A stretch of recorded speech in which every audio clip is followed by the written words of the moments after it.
ನಿನ್ನೆಯ ದಿವಸ ಮಂಡ್ಯ ಜಿಲ್ಲೆಯ ಮದ್ದೂರಿನಲ್ಲಿ ಗಣೇಶ ವಿಸರ್ಜನೆಯ ಸಂದರ್ಭದಲ್ಲಿ ಮಸೀದಿಯಿಂದ ಮತಾಂಧ ವ್ಯಕ್ತಿಗಳು ಕಲ್ಲು ತೂರಾಟ ಮಾಡಿ ಇವತ್ತು ಆ ಹಿಂದೂಗಳ ಭವ್ಯವಾದಂಥ ಮೆರವಣಿಗೆ ವಿಘ್ನ ತರುವ ಮುಖಾಂತರ ಹಿಂದೂ ಸಮಾಜವನ್ನು ಇವತ್ತು ಒಂದು ರೀತಿಯಲ್ಲಿ ಆಘಾತಗೊಳಿಸುವಂಥ ಕೆಲಸವನ್ನು ಮುಸ್ಲಿಂ ಮತಾಂಧರು ಮಾಡಿದ್ದಾರೆ. ಬಹುಶಃ ಯಾವಾಗ ಕಾಂಗ್ರೆಸ್ ಸರ್ಕಾರ ಕರ್ನಾಟಕದಲ್ಲಿ ಬರುವಂಥ ಸಂದರ್ಭದಲ್ಲಿ ಇಂಥ ಘಟನೆಗಳು ಆವಾಗ ನಡೀತಾ ಇದೆ.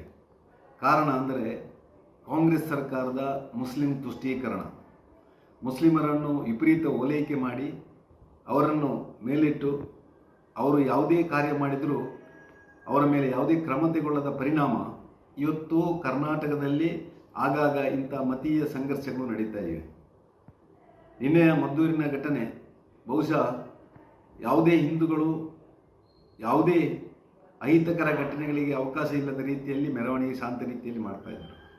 ಉದ್ದೇಶಪೂರ್ವಕವಾಗಿ ಜನರನ್ನು ರೊಚ್ಚಿಗೆಳಿಸುವಂಥ ಕೆಲಸ ಆ ಮತಾಂಧ ವ್ಯಕ್ತಿಗಳು ಮಾಡಿದ್ದಾರೆ. ನಮ್ಮ ಅಲ್ಲಿಯ ಉಸ್ತುವಾರಿ ಸಚಿವರು ಹೇಳ್ತಾರೆ ಮಸೀದಿಯಿಂದ 2 ಕಲ್ಲು ಬಿದ್ದಿದೆ ಅಂತೇಳಿ. ಹಾಗಾದರೆ ಸ್ಪಷ್ಟ ಆಯಿತು, ಉಸ್ತುವಾರಿ ಸಚಿವರಿಗೆ ಗೊತ್ತಾಯಿತು ಇವತ್ತು ಆ ಮುಸ್ಲಿಂ ಮತಾಂಧರಿಂದಲೇ ಈ ಘಟನೆ ಆಗಿದೆ ಅಂತೇಳಿ. ಈ ಘಟನೆ ಆದ ಮೇಲೆ ಸರ್ಕಾರ ಎಚ್ಚೆತ್ತುಕೊಳ್ಬೇಕಿತ್ತು. ಘಟನೆಗೆ ಮೊದಲೇ ಬಹುಶಃ ಮಸೀದಿ ಯಾವುದೋ ಒಂದು ಮದ್ರಾಸ ಇರುವಲ್ಲಿ ಪೊಲೀಸ್ ರಕ್ಷಣೆ ಕೊಟ್ಟು ಆ ಪೊಲೀಸರು ಶಾಂತಯುತ ಮೆರವಣಿಗೆ ಅವಕಾಶ ಮಾಡಿಕೊಡ್ಬೇಕಿತ್ತು. ಪೊಲೀಸ್ ಇಲಾಖೆ ಕೂಡ ನಿಷ್ಕ್ರಿಯ ಆಗಿದೆ, ಸರ್ಕಾರ ನಿಷ್ಕ್ರಿಯ ಆಗಿದೆ. ಇದರಿಂದ ಈ ಘಟನೆ ಆಗಿದೆ. ಆಮೇಲೆ ನಡೆದಂಥ ಆ ಪ್ರತಿಭಟನೆಯಲ್ಲಿ ಮಕ್ಕಳು ಮಹಿಳೆಯರು ಎನ್ನದೇ ಎಲ್ಲರ ಮೇಲೆ ಆ ಒಂದು ಗದಾಪ್ರಹಾರ ಮಾಡುವಂಥ ಕೆಲಸವನ್ನು ಮಾಡಿದ್ದಾರೆ. ಮಹಿಳೆಯರು ಇವತ್ತು ಆ ಲಾಠಿ ಏಟಿನಿಂದ ರಸ್ತೆಯಲ್ಲಿ ಬಿದ್ದು ಹೊರಳಾಡುವಂಥ ಆ ನರಕಯಾತನೆ ಅನುಭವಿಸುವಂಥದ್ದು ಬಹುಶಃ ನೋಡ್ತಾ ಇದ್ದೇವೆ. ಈ ಸರ್ಕಾರಕ್ಕೆ ಬಹುಶಃ ಮಹಿಳೆಯರ ಬಗ್ಗೆ ಕಿಂಚಿತ್ತೂ ಗೌರವ ಇಲ್ಲ. ಇವತ್ತು ಒಟ್ಟು ಹಿಂದೂ ಸಂಘಟನೆ ಹಿಂದೂಗಳನ್ನು ಮಟ್ಟ ಹಾಕಬೇಕೆನ್ನುವಂಥದ್ದೇ ಸಿದ್ದರಾಮಯ್ಯ ಸರ್ಕಾರದ ಮೂಲ ಉದ್ದೇಶ ಅಂತ ಕಾಣ್ತಾ ಇದೆ. ಅದರ ಜೊತೆಯಲ್ಲಿ ಸಾಗರದ ಜನ್ನತ್ ನಗರದಲ್ಲಿ ನಿನ್ನೆ ಮುಸ್ಲಿಂ ಮತ್ತು ನನ್ನ ಗೃಹ ಸಚಿವರಲ್ಲಿ ಕೇಳುವಂಥದ್ದು ಏನು ಹೆಣ ಬೀಳಬೇಕಿತ್ತ ಹಿಂದೂಗಳದ್ದು? ಆ ಮಾರಣ ಹೋಮ ಆದರೆ ಮಾತ್ರ ನಿಮಗೆ ದೊಡ್ಡ ಘಟನೆ ಅಂತ ಕಾಣ್ತಾ ಉಂಟು.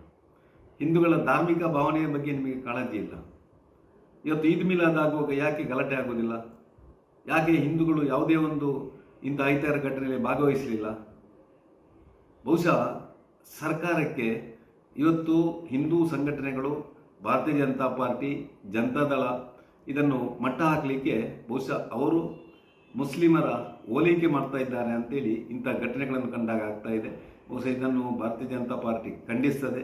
ಈ ಸರ್ಕಾರದಿಂದ ಹಿಂದೂಗಳಿಗೆ ಯಾವುದೇ ರಕ್ಷಣೆ ಸಿಗುವಂಥದ್ದು ಬಹುಶಃ ಕಾನೂನಾತ್ಮಕವಾಗಿ ಕಾಣುವುದಿಲ್ಲ. ಬಹುಶಃ ನಮಗೆ ಒಂದೇ ದಾರಿ, ನಮ್ಮದು ಹೋರಾಟ. ಆ ಹೋರಾಟದ ಮುಖಾಂತರ ಮತ್ತೊಮ್ಮೆ ಈ ಕಾಂಗ್ರೆಸ್ ಸರ್ಕಾರವನ್ನು ಕಿತ್ತೊಸೆಯುವಂಥದ್ದು.